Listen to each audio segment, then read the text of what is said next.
So you have an exam in the upcoming weeks and there's a lot to study. You have to maintain focus and have to inevitably sit for long hours to study, though taking breaks in between.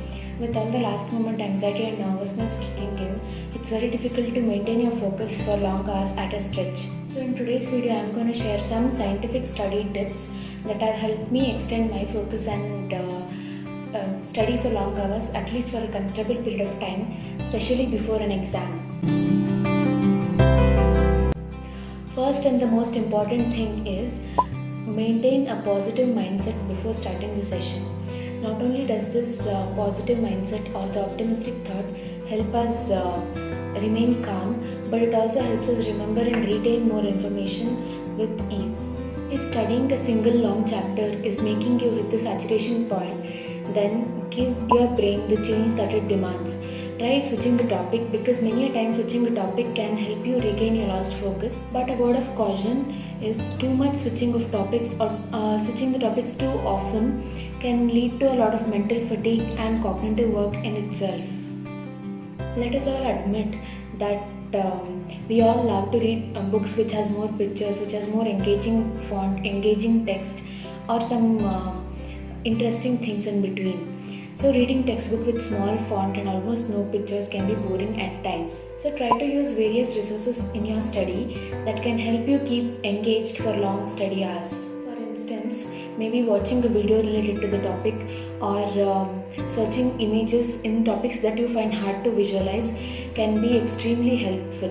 Images and videos not only help you create a pictorial memory in the brain, which makes it easier to understand, and it also helps to retain the information with relatively lesser efforts.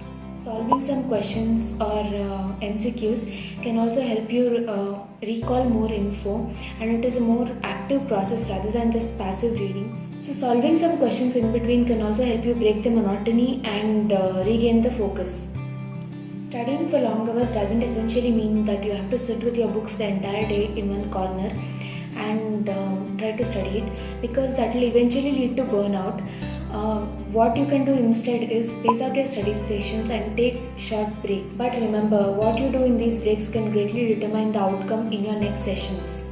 You can take a stroll, take a short nap, or do some stretches, or maybe even quickly grab a snack. You can even quickly have a nice small conversation with someone, but remember, don't get carried away by the conversation and give in to your procrastination. Instead, if you take your phone thinking to watch Instagram or YouTube just for 10 minutes, that is never going to happen. Hours are going to pass by and yet you won't get back to study.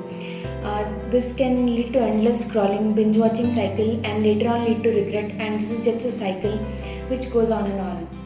So be extremely mindful in what you choose to do in your study breaks. Try and integrate the subjects you are studying with the concepts that you already know. For example, in MBBS, if you are studying medicine, we can integrate the etiology and pathogenesis part with the pathology. We can integrate the medical management and the drugs with pharmacology, the hormonal aspect and other things with biochemistry and other knowledge that we have gained in physiology, and the surgical management part from general surgery. There's a lot to be integrated. This makes the process less time consuming, and it makes the process a lot more easier. Correlation process can make us help remember things for a longer period of time and leads to a better understanding of the topic.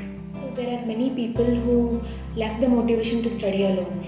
In this case, you can study with your friends or study in a library where you are surrounded with people who are studying hard and hustling. So you are less likely to procrastinate and you are likely to get inspired by them, and it leads to a positive peer pressure, and you will eventually get things done. But remember, there's no need to compare yourself with others, because everybody has a different journey. You just need to get inspired or motivated, but there's no need to take undue pressure on yourself comparing your study hours with others. For people who want to take this library feel while sitting at home, there are a lot of online websites where you can join Zoom or Google Meet online study sessions, where there are a lot of people like you studying from different parts of the country, in fact different parts of the world, and you are less likely to get demotivated very soon if you join these study sessions.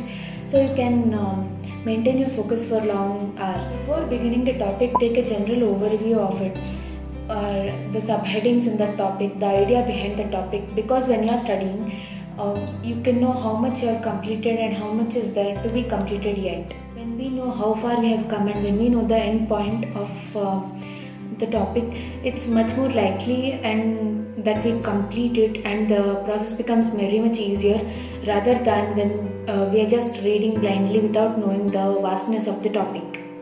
So these are some of the tips that help me retain focus for long hours, especially before my exams. I have found them immensely helpful and I hope it will be of some help to you too. If you know of any other tips that help us retain the focus for long hours, do share them below. I would love to know. And share this video with anyone who might find this useful.